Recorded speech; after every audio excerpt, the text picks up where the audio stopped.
Hello and welcome to another episode of my web series, and today we'll be taking a look at a recent game between MC and Happy.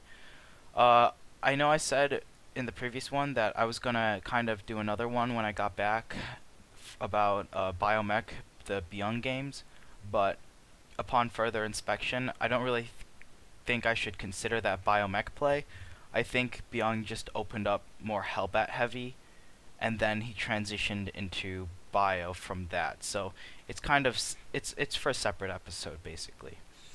But what I want to do today is I've been waiting for a pretty long time for a Ghost Viking game to show up, and Happy has finally delivered my wish in his recent game against MC on Alterzim in the WCS Group F round of 32.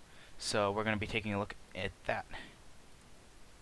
Let's do the magic here. Oops, wrong screen. There we go. Alright, so this is the game I have in mind. Now, hopefully after watching this VOD, you guys will have a better understanding of when to use or when to transition into the Ghost Viking composition, and when you should transition into more ghosts, and when to transition into more Vikings. Transitioning into Ghost Viking and having a Ghost Viking army gives you a very strong unit composition. It allows you to deal with essentially every single unit composition the Protoss has.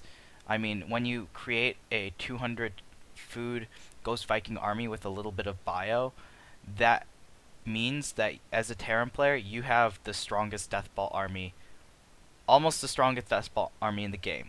Definitely the strongest one in this matchup. So it's really, really powerful to use. It pretty much destroys other Protoss Deathballs, as we'll see in this game. And it's essentially what you need to do if you can't get an early advantage earlier. Like when the Protoss has a third base, you can't get a snipe off and deal economic damage, and it's good for like the 3+ base stage in the game. So we see here Happy going for command center first. Very, very standard on alterzim. There's not really anything you can do to punish against it because this map is so large.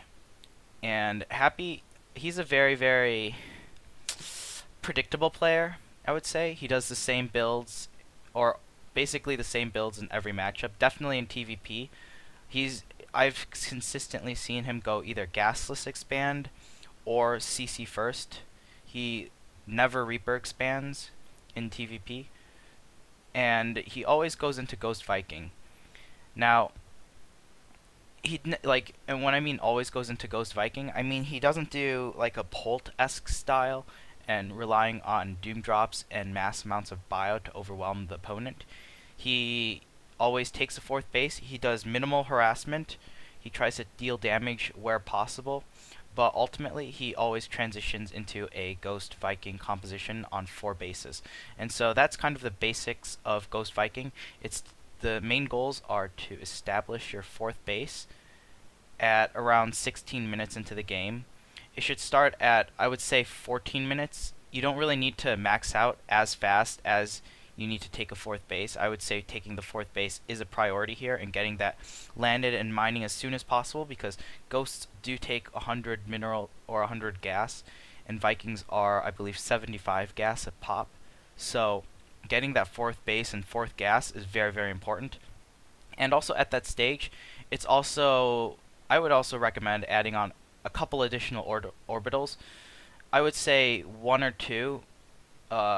Definitely have 2 extra orbitals by the time you're taking your 5th base. So maybe like when you start your 4th base, you add on a 2nd orbital, or like just add on another command center and then make that into an orbital, and then the other one into your 4th base as a planetary, and then add on 2 more orbitals and make another one, or 2 more command centers, make one into an orbital, and then make one into a planetary at your 5th base. Because an important aspect of Ghost Viking is positioning. You need to know where the Protoss army is. You can't get surprised by Templar hidden around the base or hidden around the map and like getting good storms off on you. You also need good amount of scans to deal with observers in the area. Also, this is the time when warp prisms start to become a lot more common at like the 3+ stage in the 3+ base in the stage, so you're a lot more prone to lose SCVs as well. So by having extra orbitals, it's okay to lose those SCVs, and actually even beneficial because you're basically remaxing out on an army and you still have a strong economy behind it. And of course, you can't forget DTs. DTs are almost always 100% in the later stages of the game. But enough about that. I kind of want to talk about this game a little bit because MC he is doing a Void Ray all-in. I would say that even though this didn't do any damage, he was still kind of behind. Oh wait a minute, no, he didn't do a Void Ray all-in. No, that's not it. I'm remembering the game wrong. What he does is he has 2 oracles to harass, which I like. And then he uses his Stargate to make 3 Void Rays, and he puts the Void Rays in this area of the map, which I really, really like. Because what that does is that shuts down any kind of drop potential that Happy might have, or that Happy might want to do.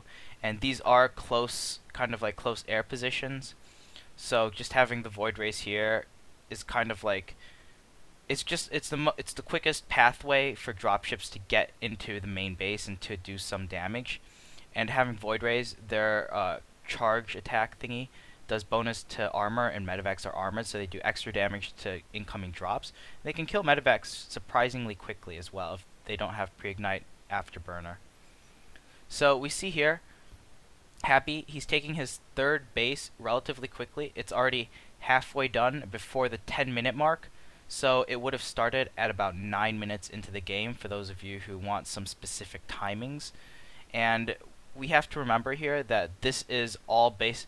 Well, okay, so the reason that this 3rd command center is so fast, there are 2 main reasons. The first is that Happy scouted, or MC showed these 2 oracles, and why wouldn't he show them? He needs to be active with them and harass and try to do as much damage as possible, picking off SCVs and Marines. And so when Happy sees this, he knows that MC has gone for a Stargate play and not for some sort of blink or fast Colossi play, so that Happy is going to be contained to his bases as long as these oracles are out. So the best, as long as you're in a defensive position already, why not get that 3rd base, right? It only strengthens the kind of position you're in the game. And the second reason being, you want to get to that 4 base economy as fast as possible, and getting a fast 3rd obviously accomplishes that. By getting a faster 3rd, you get a faster 4th, etc., etc.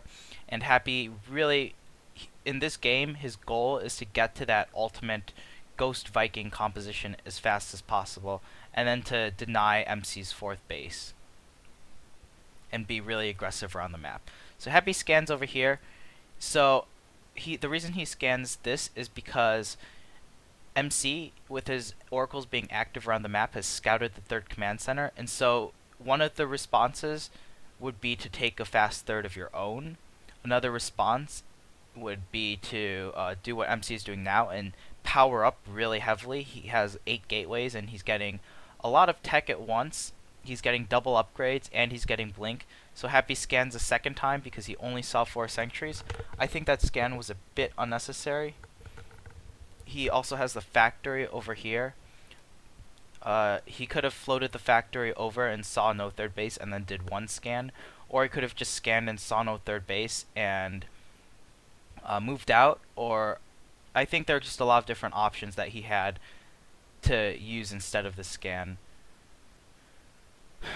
Regardless, though, Happy, upon seeing what MC had in his main base, now he's going to be lifting off his 3rd base, and he's going to like get it landed. Like, there's really no reason not to lift off your 3rd base, because even if there's a 2-base attack coming, because Happy didn't scout the Nexus with the 1st scan, you can just lift up the 3rd command center and you'll be fine. So I really think that 2nd scan was a bit overkill, but being in a kind of position like this in a tournament type setting can really add on some extra pressure, and MC being the tricky guy that we all know and Happy scanning a third time. I think it's completely unnecessary. If you are active on the map with your medvacs, all you have to do is stim one Marine forward, and that pretty much accomplishes what like is scouting the Protoss unit composition and what he has, rather than using a scan. And I know I'm being nitpicky here, but using 3 scans instead of being able to use 1 and being able to like kill 2 Marines instead to get your scouting information, I think is just a lot more efficient and what sets top players, like maybe some top Korean players, apart from the top European players. And also, like, not stimming there fast enough. He could have gotten that 1 Oracle in red health if he stimmed immediately. Just not being on top of his mini-map awareness. So, right now, Happy, since he did scout that there's Sentries, there's Void Rays, and there's Charge Lots, and he might have even seen Templar, but he doesn't even need to see Templar, just by seeing the Void Rays, a big number of Charge Lots, and the Sentry count, it's good to get Ghosts first. And he's doing that. That's why he's getting Ghosts, because okay, so there's like 2 main things you can do going into the mid game based on what you scout. Like right now, Happy knows that it's going to be a Templar based composition. The Void Rays aren't so important because they can be used with Colossi armies as well. It's more the Templar and the Charge Lots that define what the unit composition is going to be. And so you can either go mass bio and Widow Mines, or you can do fast Ghosts and go into Ghost Viking. And so Happy chooses to go into Ghost Viking. But I'm just presenting a different option that works just as well during this stage of the game. But what it does is it delays your Ghost Viking portion, or Ghost Viking army, by a couple minutes. Mainly because you won't have that ghost count starting fast, and you'll be relying on Widow Mines to kind of like chip away at the Protoss army rather than using ghosts to completely win team fights. So there's a lot of pros and cons that come with both styles. And of course, Widow Mines are a lot better to use for dropping stuff with, whereas ghosts are for frontal attacks only. I mean, you don't really drop a ghost even if you're nuking. It's kind of just a meh.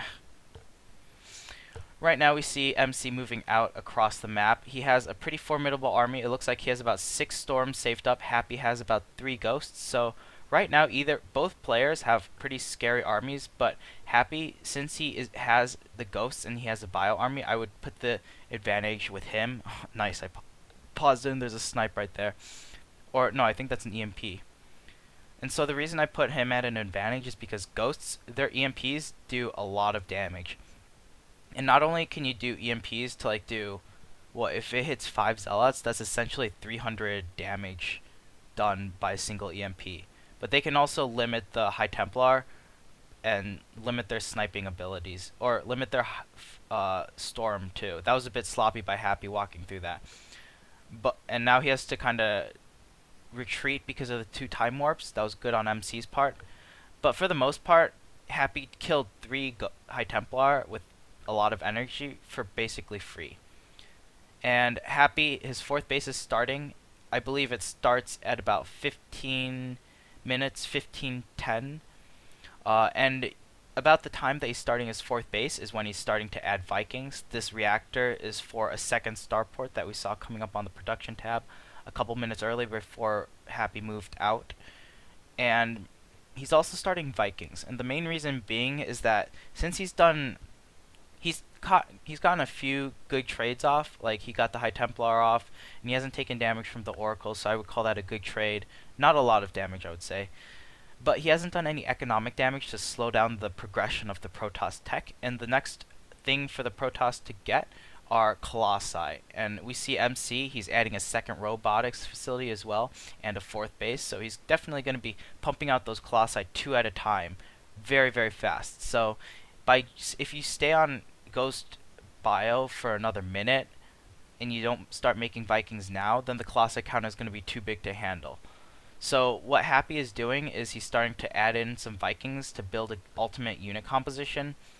And basically, instead of, if it was versus Colossi play when you're doing Ghost Viking, you would just make the Vikings first and then switch into Ghosts. but since it's Templar, you make the Ghosts and then you switch into Vikings. But it's relatively around the same time that you would do this. Happy, he sees the 4th base going down, which is good for him. He doesn't quite get the Warp Prism. The Warp Prism is able to do a little bit of damage. That's a bit sloppy by MC. But, like I said, killing those SCVs only frees up more supply for Happy's army to be more gigantic. And so, as soon as he deals with this, he's going to push and kill the 4th base. When you have a Ghost Viking composition and you're on 4 bases and the Protoss is on 4 bases, your main goal is to deny that 4th base, or to take a really good fight as well. And part of denying that 4th base and taking a good fight is by forcing the Protoss to defend his 4th base. So if you can get to this area really quickly, or as quick as possible without being delayed too long, and forcing an engagement and forcing the Protoss to fight your superior army, you can usually come out ahead. And that's what we'll see Happy do here in a little bit. So right now, Happy's army, he lost a couple SCVs and he's replaced it with armies. So his army is pretty much as big as it's going to get. And right here we see he has 1, 2, 3, 4, 5, 6, 7, 8, 9, 10, 11 ghosts. He's adding in one more. I think he has maybe a couple more. So he has about, I would say 13 to 15 ghosts is a good, well, no, like 10 to 13 ghosts is a good number to max out on at first. But don't be afraid to go up to like 15 ghosts, because ghosts are very, very strong. Not only do they have more HP than Marauders, they also deal more damage than Marauders as well. I think maybe only to light units. But they do a lot of damage, as well as add a considerable amount of tankiness into the army because they don't die from High Templar storms. And we also see Happy has 3 Vikings there, he has 2 more there. So he has about 5 Vikings. And we see this timing working out really well for him because MC only has about 3 Colossi in his army. And the reason why Happy doesn't need more than 5 Vikings in his current army right now is because he has Ghosts and EMPs. And what the Ghosts do, not only are they good against cutting shields for Zealots and Gateway units and sniping High Templar, they also do a considerable amount of damage to Colossi as well. If you can get 1 EMP off on a Colossi, they lose 100 shields already. And that's the equivalent of, I would say, 1 Viking, 2 Viking, 3 Viking, 3 Viking shots, like 3 individual Vikings doing 1 volley worth of shots to the Colossi. That's how much damage that 1 EMP can do. And it can hit 2 to 3 Colossi at a time as well if they're clumped up. So that's why he doesn't need quite a big Viking count, but he does need a decent Viking count to be able to finish off those Colossi. Otherwise, they're just going to do too much damage if they're left undefended. I also want to address this right here. That's why I paused the game originally. This pylon and the 3 cannon placement. It's very good by MC. I think it's also pretty standard as well. He's adding 6 gateways. That's a lot. Because he's maxed out, I guess. But the 3 cannons, they're basically here to provide detection. They're not really here to do anything else other than to make sure that when ghosts cloak up, then the High Templar, or you can kind of see when they cloak up, so the High Templar won't be caught by surprise and they can maybe get a storm off or something. But that's pretty much all they're there for detection. Don't be fooled. Like when you see cannons at a base, don't be fooled by them. They don't do a lot of damage to bio, especially when medevacs are around. Their only job is to provide protection. And maybe defense against drops. But Marauder drops really destroy cannons very fast. So the main reason why MC's going to lose this 4th base here is because he has no vision of these rocks, and he has no idea where Happy's army is either. He has 2 red units over here, and so he knows that Happy's army is not over here. But what we see MC do is he ends up moving over here, so I guess he assumed that Happy's army was over here when really Happy's army was over here. So that's why he's going to be moving out like over here to, I think, try to get into an aggressive positioning. It's really bad. It's really unfortunate that he didn't see this army. Otherwise, he might have been able to move towards the 4th base and would have gotten a better engagement off. But as of now, Happy's able to catch MC out of position, and as a result, he's going to take this 4th base for free. And as I was saying earlier, All you need to do is deny the 4th base and take a good engagement, and you'll pretty much be able to remax on a superior unit composition and crush the Protoss once you max out again, because you're going to be able to max out faster on 4 bases and when the Protoss is only on 3. So, let's take a look at the actual engagement now, shall we? I already mentioned what the Terran player has in his army composition. He has about, I would say, like 12 to 13 ghosts in his army, and he has 5 Vikings.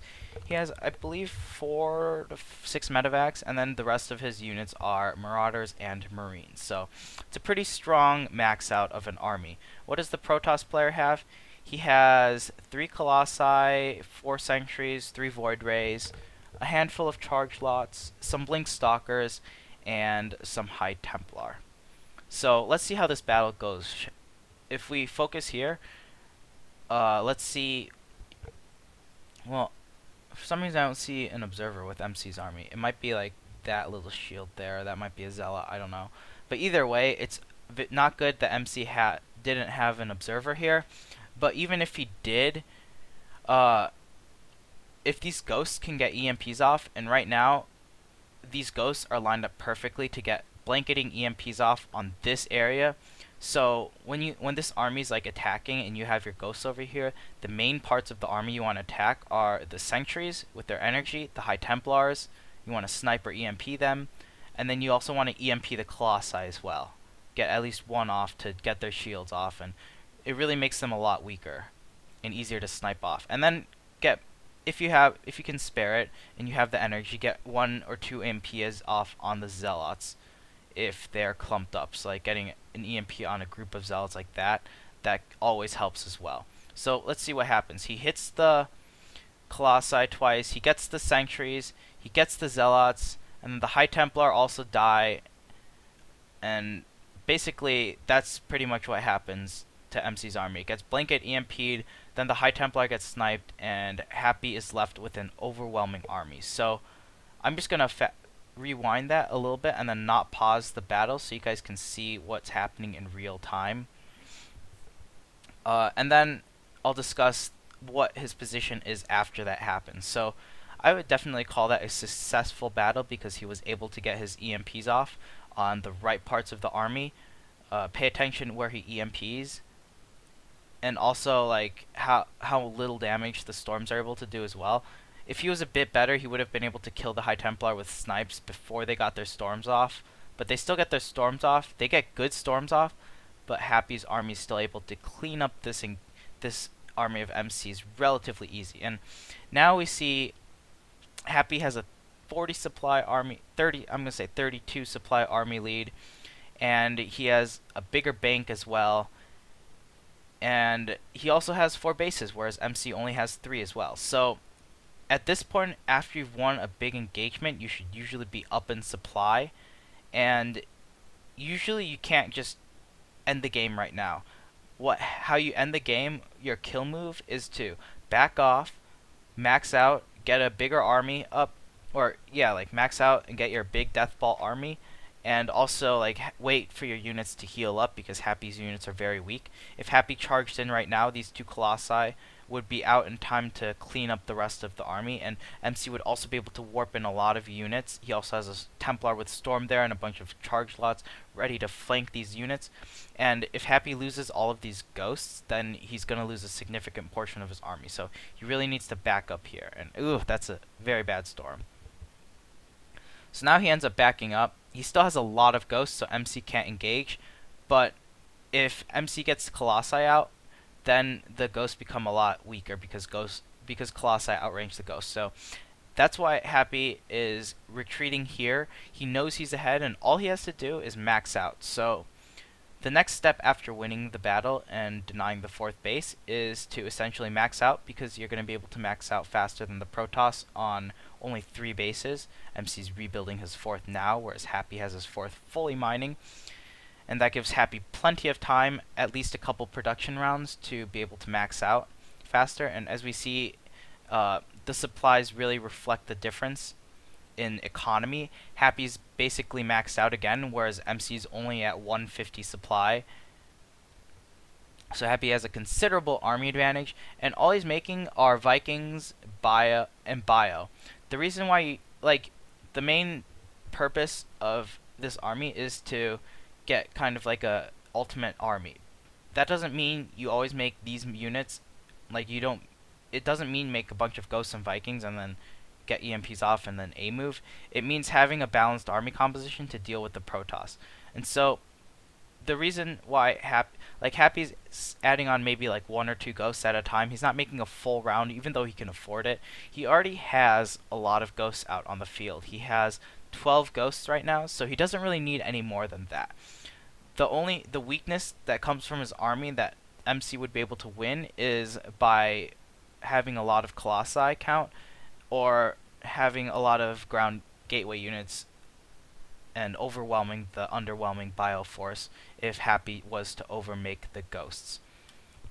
So that's why Happy is making Marauders and Marines. He has a healthy chunk back left, and he also is making Vikings as well because his medevac count is pretty healthy right now. He doesn't necessarily need to add on any more.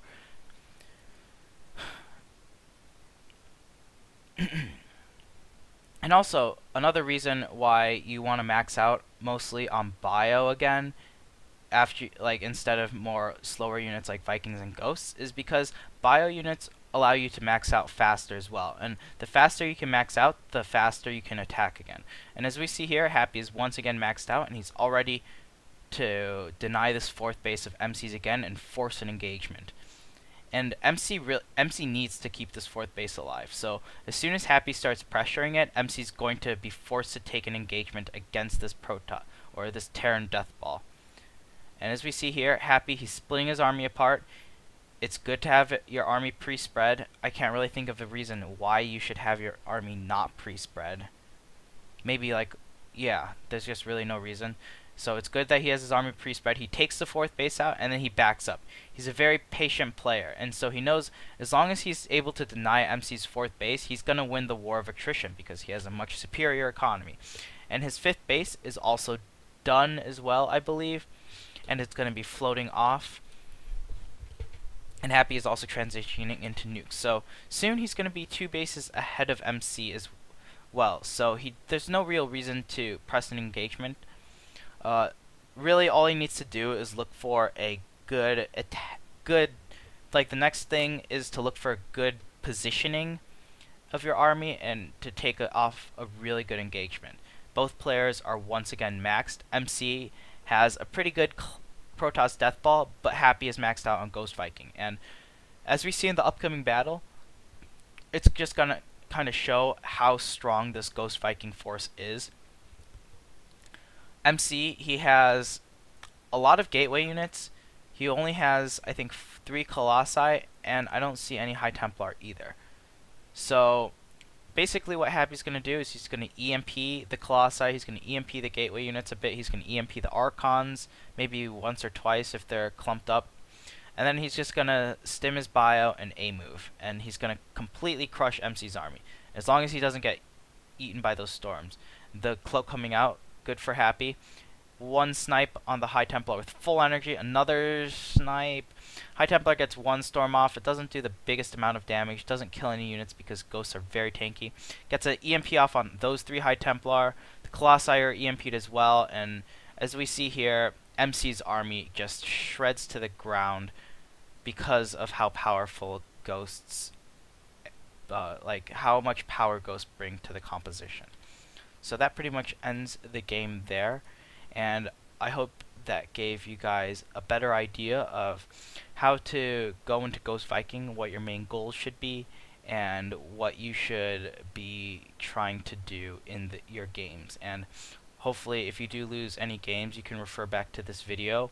I try to make the timings pretty clear so that you can have benchmarks to test against, or to what's the word? I guess review for your own games as well. So, oh yeah, and announcements. Today is technically Thursday, but on Friday I do plan on doing some streaming. I think I'm going to be streaming around 2 to 3 Eastern EST to I don't know, for at least a couple hours and just see how long I stream from there. But I do plan on starting kind of early-ish in the afternoon at like 2 to 3-ish. Um, so yeah, if you guys are interested and you want to see a Terran player stream, then definitely check it out. I'll have a link in the description, and also I'll post a link to my Twitter because I'll be using that more often to kind of tweet when I do some streaming, so you guys can get a heads up when I'm going to start streaming too. And also, don't forget to subscribe, and happy Memorial Day weekend. It's already passed though, but hopefully it was a good one for you guys, and I will see you all in the next video. Ciao.